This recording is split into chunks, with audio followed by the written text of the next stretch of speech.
Hello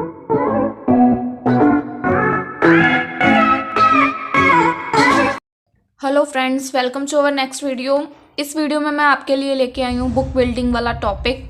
ठीक है जी, ये हमारा कंपनी लॉ का एक चैप्टर है बुक बिल्डिंग में, मतलब एक टॉपिक है प्रोस्पेक्टस का। तो आई थिंक ये इंपॉर्टेंट है और हमने कवर अप नहीं किया था, तो दैट्स वाई हम उसको कवर अप कर रहे हैं। और गाइज, अगर आप पेशेंटली इस वीडियो को कंप्लीट देखेंगे तो मेरी फुल गारंटी है कि आपको ये टॉपिक समझ आएगा, क्योंकि अगर आप जल्दबाजी करेंगे तो कुछ समझ नहीं आएगा। वीडियो हो सकता है लेंथी हो, बट इसके बाद आपको दूसरी वीडियो देखने की कोई ज़रूरत नहीं पड़ेगी, ये मेरी गारंटी है आपको। और गाइज़, अगर आपको किसी भी वीडियो से रिलेटेड नोट्स चाहिए तो आप मुझे टेलीग्राम पे मैसेज कर सकते हैं। मैंने आपको डिस्क्रिप्शन में लिंक प्रोवाइड कर दिया है, तो आप मुझे वहाँ पे मैसेज करके अपने नोट्स प्रोवाइड कर सकते हैं, आपको मिल जाएंगे। ठीक है, आज का टॉपिक हम हमारा स्टार्ट करते हैं, जो कि है बुक बिल्डिंग। ठीक है, अब लाइन वाइज लाइन रीड करेंगे और प्लीज़ गाइस कॉन्सेंट्रेट कीजिए, तभी समझ आएगा। ये टॉपिक थोड़ा सा ईजी है, टफ नहीं है, बहुत ईजी है, ध्यान से समझना है बस। ठीक है, देखो, every business organisation needs fund for its business activities. हर बिजनेस को उसकी एक्टिविटीज़ के लिए कुछ फंड्स की ज़रूरत होती है। ठीक है, फंड्स मैंने मनी, ठीक है, उसकी ज़रूरत पड़ती है हर बिजनेस को। ठीक है, देन नेक्स्ट पॉइंट है it can raise funds. It can raise funds इधर एक्सटर्नली और थ्रू इंटरनल सोर्सेज। ये फंड्स को बढ़ाने के लिए, मतलब अब फंड्स ज़्यादा से ज़्यादा बढ़ाने के लिए क्या करती है, कभी इंटरनल चेंजेस करती है, कभी एक्सटर्नल, मतलब कभी अंदरूनी चेंजेस या कभी बाहरी चेंजेस करती रहती है। ठीक है, when the company wants to go for the external sources they use various means for the same. जब कंपनी एक्सटर्नल सोर्सेज को चेंजेस करने की कोशिश करती है तो उसके पास वेरियस मीन्स होते हैं, मतलब मेथड्स होते हैं जिनको वो यूज़ करके उसको चेंज कर सकती है। बट यहाँ पे जो दो मोस्ट पॉपुलर मेथड्स है, देखो, two of the most popular means to raise money. Money को बढ़ाने के लिए जो दो मोस्ट पॉपुलर मेथड्स हैं are initial public offer, IPO, इसकी फुल फॉर्म भी आ सकती है, इनिशियल पब्लिक ऑफर, पब्लिक को ऑफर करना, and follow on public offer, FPO। ठीक है, ये दो हैं मेथड्स जिसको मोस्टली फॉलो किया जाता है मनी को रेज करने के लिए, ताकि हमने यहाँ देखा ना बिजनेस की एक्टिविटीज़ के लिए उसको फंड्स की ज़रूरत पड़ेगी। फंड्स की ज़रूरत पड़ेगी तो उसको फंड्स को रेज करना पड़ेगा, महंगा करना पड़ेगा अपने प्रोडक्ट्स को। और ऑब्वियस सी बात है, प्रोडक्ट को महंगा करने के लिए उसको किसी ना किसी मेथड की ज़रूरत पड़ेगी। तो यहाँ वही बोल रखा है, बहुत सारे मेथड हैं, पर उसमें से दो मेथड मोस्ट पॉपुलर हैं मनी को रेज करने के लिए। ठीक है जी, IPO एंड FPO। ठीक है, अब देखो, ड्यूरिंग द IPO और FPO the company offer its share to the public. Company अपने शेयर्स को ऑफर करती है पब्लिक को एट फिक्स प्राइस और ऑफर अ प्राइस रेंज। दो मेथड से वो उसको कंपनी ना अपने शेयर्स को पब्लिक को इशू करना चाहती है, मतलब ऑफर करती है। एक होता है फिक्स प्राइस रेट, आपने कभी बिड सुनी है, मतलब जो नीलामी वगैरह होती है या बोली लगाई जाती है। ठीक है, उसमें वो बोली दो तरीके से होती है, आपको आगे इसके बारे में मैं पूरा डिटेल में समझाऊंगी। वो दो तरह से होती है, एक में प्राइस जो इन्वेस्टर्स हैं वो डिसाइड करते हैं, और एक में प्राइस जो मतलब सेल कर रहा है वो ऑलरेडी डिसाइडेड करके बताता है। ये आपको डीपली आगे समझ आएगा और आपको डिफरेंस भी पता चलेगा, आपको दोनों के बीच में डिफरेंस। ठीक है जी, तो हम आगे अभी रीड करते हैं, आपको डिफरेंस बहुत अच्छे से आगे क्लियर हो जाएगा, क्योंकि एक मैंने नेक्स्ट टॉपिक डिफरेंस पे इसके आगे कर रखा है। ठीक है, तो आगे रीड आउट करते हैं। So that investor can divide on the right price decide. ठीक है, दो मेथड्स होते हैं ताकि इन्वेस्टर जो इन्वेस्ट करना चाहता है, ठीक है, वो राइट प्राइस को डिसाइड कर सके। कि ये नहीं है, मतलब जैसे हम कई नीलामियों में जाते हैं, उन्होंने पहले ही प्राइस इतना डिसाइड करके रखा होता है, जबकि एक्चुअल वो चीज़ उतने की नहीं होती है। ठीक है, बट उस नीलामी में जो इन्वेस्टर है उसके पास ये राइट नहीं होता है कि वो प्राइस डिसाइड कर सके, बट इसमें वो राइट इन्वेस्टर के पास होता है कि वो प्राइस डिसाइड करे कि इतने प्राइस में ये चीज़, ये नीलामी हो रही है, तो ये चीज़ एक्चुअल में इतनी की। आप देखते हो एक्टर्स होते हैं जो उन्होंने जो एक बार ड्रेस डाल ली, चाहे वो ड्रेस मार्केट में इजीली अवेलेबल है, ठीक है, सस्ते में ही मिल रही है, बट जब वो एक्टर्स की ड्रेस सेल होती है तो जो उनके फैंस होते हैं वो उसको काफ़ी एक्सपेंसिव भी खरीद लेते हैं। अगर उसको वो सेल करें तो वो बिक जाती है। वैसे ही होता है उसमें नीलामी दूसरी में, ठीक है, बट इसमें इन्वेस्टर्स के पास राइट होता है कि वो प्राइस डिसाइड करें। आपको आगे पता चलेगा कैसे। ठीक है, the method of offering shares the method of offering shares by providing a price range is called book building method. जिस मेथड से वो शेयर्स को ऑफर कर रहे हैं पब्लिक को, ठीक है, जहाँ पे हमने दो मेथड्स देखे ना, आईपीओ एंड एफपीओ, ठीक है, जिस मेथड से वो पब्लिक को शेयर्स ऑफर कर रहे हैं प्रोवाइडिंग अ प्राइस रेंज, उसको क्या बोलते हैं, बुक बिल्डिंग मेथड। वो होता है हमारा बुक बिल्डिंग मेथड, ठीक है। ये बेसिकली एक बिड से रिलेटेड या बोली लगाते हैं या कोई नीलामी करते हैं उससे रिलेटेड टॉपिक है। कंफ्यूज नहीं होना है बुक बिल्डिंग का नाम सुन के। ऑक्शन, नीलामी, बिडिंग, ये सब आपको पता है, ठीक है गाइज। देन आगे देखो, this method provide an opportunity to the market to discover price for securities which are an offer. ये मेथड क्या, कौन सी अपॉर्चुनिटी प्रोवाइड करता है मार्केट को कि जो प्राइस है सिक्योरिटीज के लिए, वो जो ऑफर किया जा रहा है वो सही है, ठीक है। ये नहीं है कि प्राइस, इसमें पता क्या होता है, प्राइस जैसे कोई प्रोडक्ट को हम नीलामी कर रहे हैं, ठीक है, किसी प्रोडक्ट की हमने नीलामी करनी है, तो वो प्राइस उसका उसकी मार्केट में, जो उसकी मार्केट में डिमांड है उसके अकॉर्डिंग सेट किया जाता है। ये नहीं है कि उसका प्राइस मार्केट में कुछ भी है बट उसको किसी हीरो या हीरोइन ने वियर किया है ड्रेस को, तो उसका प्राइस हमने इतना बढ़ा दिया कि मतलब पूछो ही मत, ठीक है। ये नहीं होता, ये मार्केट के ऊपर डिपेंड होता है इसकी डिमांड कितनी है, ठीक है। बुक बिल्डिंग में be defined as a process used by company. Book building कैसे डिफाइन होती है, जो भी प्रोसेस यूज़ करती हैं कंपनीज अपनी कैपिटल को बढ़ाने के लिए, रेज करने के लिए, through public offer, both initial public offer या follow on public offer to aid price and demand discovery. पहली बात एड होगी, जो बोली लगाई जाती है, एड प्राइस, ठीक है। और डिमांड डिस्कवरी, डिमांड डिस्कवरी क्या है कि उसकी मार्केट में डिमांड के अकॉर्डिंग उसका प्राइस सेट किया जाता है, ठीक है जी। नेक्स्ट देखते हैं, it is a mechanism where during the period 4, it is a mechanism where during the period 4 which are book for the offer is done, ठीक है जी। एक पीरियड है जिसके अंदर मतलब ऑफर हमारा हमें जो मतलब कंपनी जो अपने सिक्योरिटीज़ को सेल करना चाहती है वो अपना ऑफर करती है, तो उसका ऑफर इज ओपन, ठीक है। Bid are collected from the investors, जो इन्वेस्टर्स हैं, ठीक है, उन्होंने ऑफर ओपन कर दिया। ये ना आपको प्रोसेस के अंदर, जो मैं अभी आपको इसके बाद करवाऊंगी, बहुत अच्छे से क्लियर होएगा कि ये पॉइंट क्या है, क्योंकि मीनिंग सारा इसके बाकी के टॉपिक से ही बनता है। जब तक आपको बाकी टॉपिक्स क्लैरिटी है, आपको इसमें कन्फ्यूजन लगेगी, बट जब आप प्रोसेस करोगे तो आपको ये बहुत ईजी लगेगा, ठीक है। तो अभी मैं आपको ऐसे ही बता रही हूँ, एक बार वो ना ऑफर को अपने ओपन कर देते हैं, ठीक है, 5-7 दिनों के लिए। जो भी इन्वेस्टर्स हैं उन्होंने ना अपनी ऑफर की एक इलेक्ट्रॉनिक बुक बनाई होती है, ठीक है, तो वो उसको इलेक्ट्रॉनिक पोर्टल पे डाल देते हैं।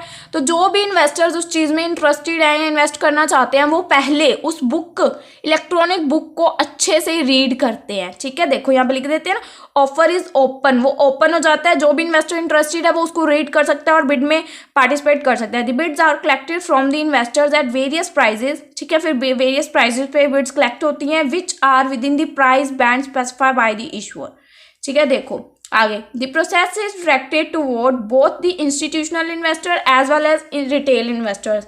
इस प्रोसेस में मतलब बिड में या बोली में या नीलामी में, जो भी बोल सकते हो आप, इन्वेस्टर्स, इंस्टीट्यूशनल इन्वेस्टर्स और साथ साथ रिटेल इन्वेस्टर्स, कोई भी शामिल हो सकता है। ये नहीं है कि इसके लिए स्पेसिफिक है कि यही बंदा इसमें एंटर होएगा, ठीक है। Issue price is a determined after the bid closure.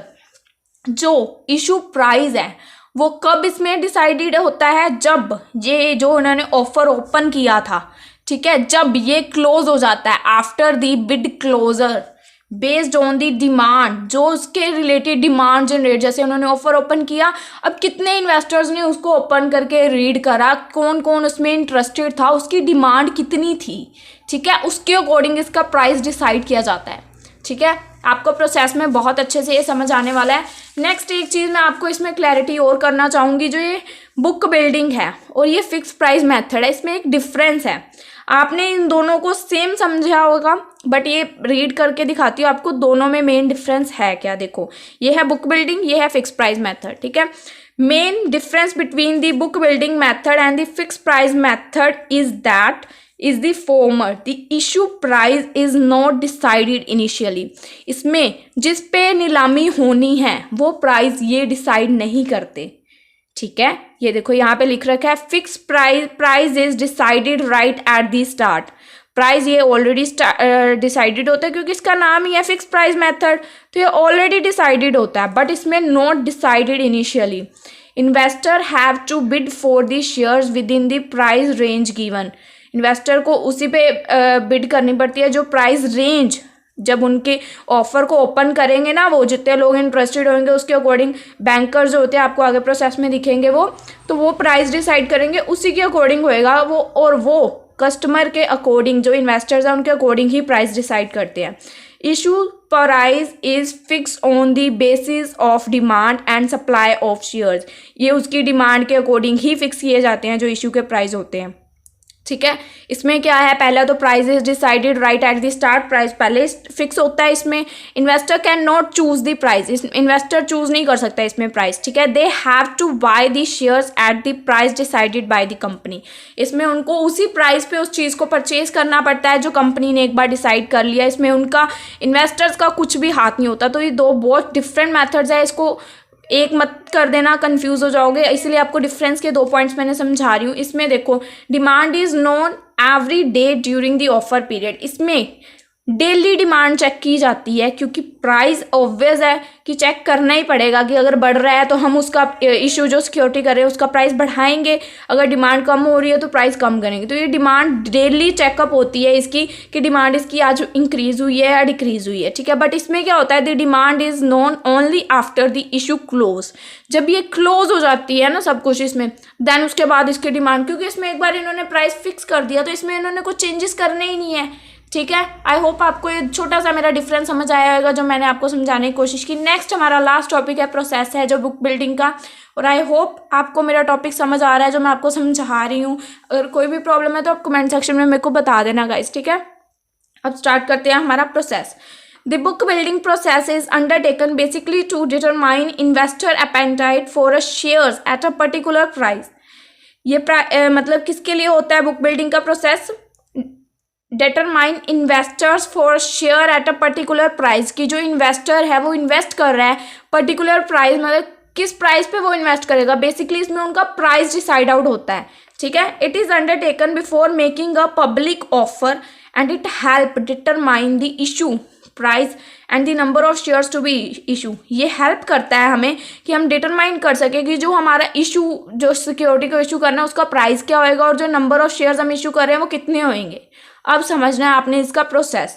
Following are the important points in the book building process. ठीक है, अब ध्यान देना, थोड़ा सा प्रोसेस समझ आ गया तो सारी गेम समझ आ गई। ठीक है, issuer who is planning an offer nominate lead merchant bankers as book runners. ठीक है, पहली बात, जो भी बंदा, ठीक है, अगर एक बंदा है उसको अपने कोई भी सामान है उसकी बिड करवानी है, ठीक है, तो पहले इशूअर जो भी इशू करना चाहता है अपनी सिक्योरिटीज को, हु इज प्लानिंग, वो जो भी वो प्लान कर रहा है कि वो अपने ऑफर शेयर्स को ऑफर करेगा पब्लिक को ऑफर, तो वो क्या करेगा, nominate lead merchant bankers as book runners.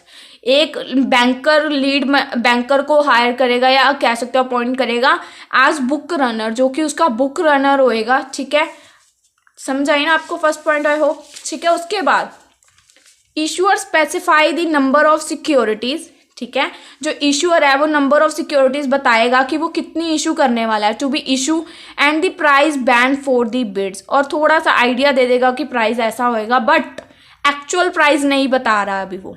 ठीक है, बुक बिल्डिंग है तो इसमें प्राइस डिमांड के अकॉर्डिंग सेट होएगा। ठीक है, देन इशूअर ऑल्सो अपॉइंट, देखो जो बंदा इशू करना चाहता है वो ऑल्सो अपॉइंट करेगा एक सिंडिकेट मेंबर को with whom orders are to be placed by the investors. जैसे हम देखते हैं ना, नीलामी होती है, 5-7 बंदे एक कुर्सी टेबल पे बैठे होते हैं, सामने नीलामी के नोट डाउन कर रहे होते हैं, वो लोग होते हैं सिंडिकेट मेंबर्स। ठीक है, जिनको मतलब जिसको भी अपनी नीलामी या बोली करवानी होती है वो उनको हायर करते हैं। ठीक है, देन उसने ये भी कर लिया, the syndicate members put the order into an electronic form. ये चीज़ उसने इशूअर ने ना नीलामी वाले दिन नहीं बताई इनको, सिंडिकेट मेंबर्स को, उससे एक आधा हफ्ता पहले बताई कि मेरे को ये नीलामी करवानी है या बोली करवानी है, बोली लगवानी है। तो वो मेंबर्स क्या करते हैं, जो सिंडिकेट मेंबर्स होते हैं, पुट दी ऑर्डर, जो भी उसने ऑफर पब्लिक को करना है इशूअर ने, वो उस ऑफर को into an electronic book portal पे डाल देंगे, इलेक्ट्रॉनिक बुक में। ठीक है, this process is called bidding and is similar to open auction. इसको हम बिडिंग भी बोलते हैं और इसको हम ऑक्शन मतलब जो नीलामी होती है उससे भी मिलता जुलता ही प्रोसेस है ये एक तरह से, ठीक है। They book normally remain open for a period of 5 days. ये बुक जो उन्होंने इलेक्ट्रॉनिक बुक यहाँ पे ओपन की, ये 5 डेज तक ओपन रहेगी, ठीक है। अगर कोई भी इन्वेस्टर इसमें इंटरेस्टेड होएगा तो वो इस बुक को ओपन करेगा और उसको रीड करेगा केयरफुली। देखो, bids have to be entered within the specific price band, ठीक है। इसमें एक स्पेसिफिक प्राइस बैंड होएगा जिससे वो एंटर कर सकेंगे। Bids can be revised, bids can be revise पता है, समझते हो ना, रिवाइज मतलब उसको रीड करना, बाय द बिडर्स, जो भी इन्वेस्टर्स हैं, बिफोर द बुक क्लोज। इस बुक को 5 डे तक ओपन रखा है, इसके क्लोज होने से पहले पहले उनको जो भी इंटरेस्टेड है उसको इसको रिवाइज या रीड करना होगा, ठीक है।